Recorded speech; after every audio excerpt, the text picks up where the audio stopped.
Breaking: Trump just warned of major event that will change America for years to come, he said.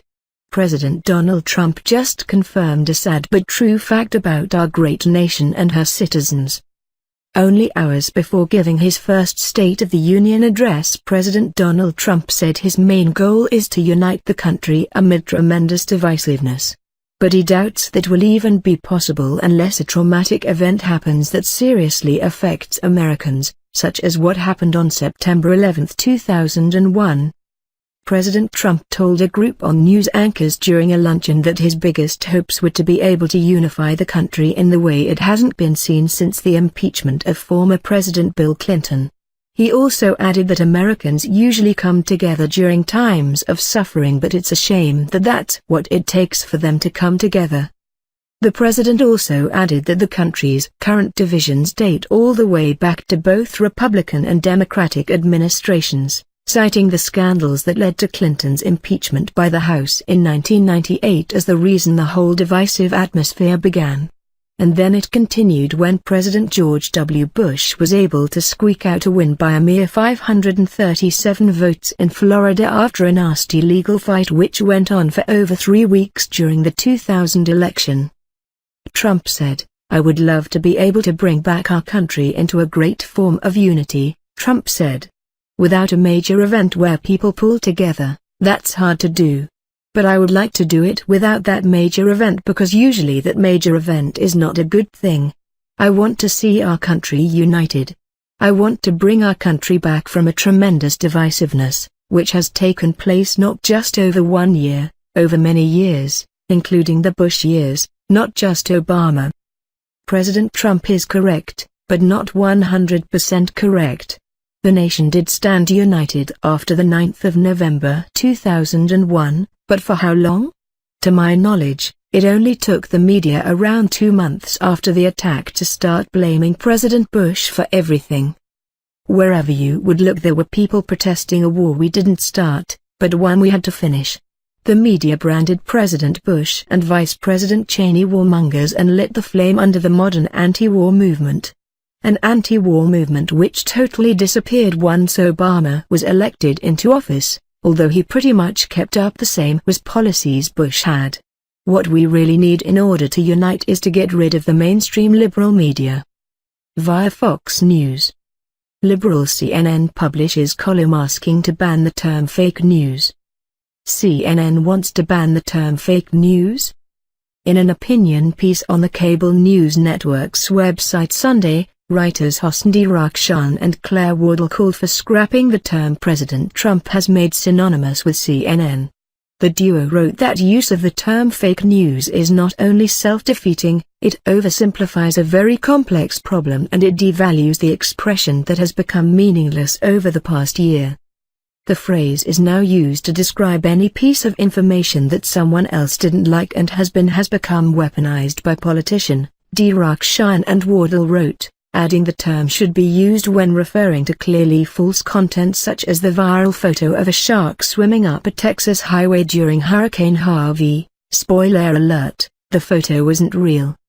Rakhshan and Wardle recently co-authored a report, Information Disorder, which was commissioned by the Council of Europe. They claim the problem exists all over the world, but most Americans likely associate fake news with CNN, thanks to President Trump's relentless branding.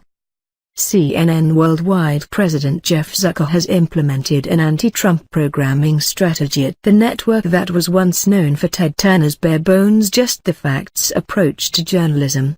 As a result, Trump refers to CNN as fake news on a regular basis and mocked the network on Twitter as recently as Monday. Establishment press outlets have spent the past year disseminating fake news while working feverishly, through their bogus and highly selective fact-checkers, to discredit legitimate center-right voices. Newsbusters contributing editor Tom Bloomer. Wardle recently appeared on CNN's Reliable Sources, where she told host Brian Stelter the term is being used as a weapon against the news industry and said Americans have to be much more careful about the language that is used to describe content. Rakhshan and Wardle focus on 3 different terms that can be used to replace fake news, which are misinformation, disinformation and malinformation, claiming each one can be a replacement in various situations. The duo blames social media for adding an entirely new dimension to the phenomenon of fake news, but media watchdogs would simply blame CNN and how it covers the White House. Wardle may not like the term, but Stelter's November 2016 segment is just one of so many genuine textbook examples of fake news the network has shamelessly promoted, Newsbusters contributing editor Tom Bloomer wrote. Establishment press outlets have spent the past year disseminating fake news while working feverishly, through their bogus and highly selective fact-checkers, to discredit legitimate center-right voices. CNN senior White House correspondent Jim Acosta has emerged as one of the faces of anti-Trump liberal media, regularly interrupting press briefings with grandstanding and providing personal opinions about the administration on a consistent basis. During a press conference earlier this year, Trump literally pointed at Acosta and said, "You're fake news."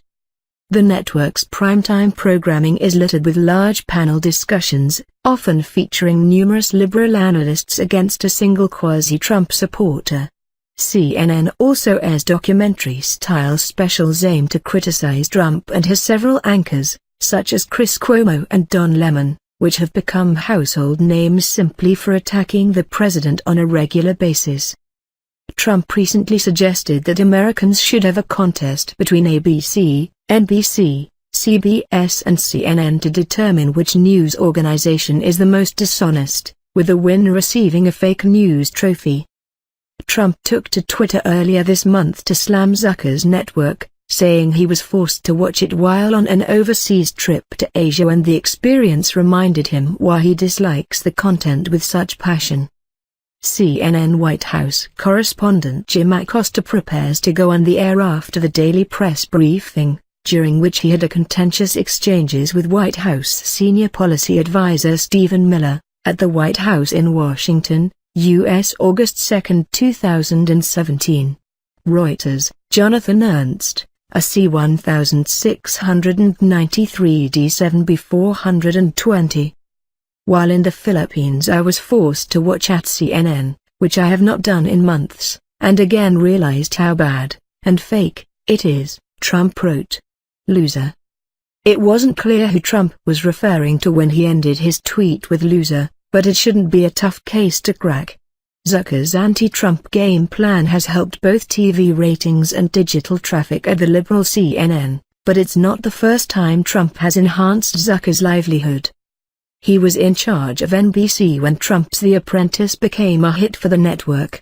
At one point, when NBC's primetime lineup was flailing, The Apprentice was NBC's most successful show and Trump its biggest star.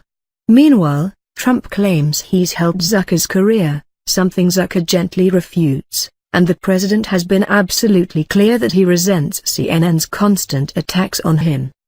The CNN editorial that calls for a ban on the term fake news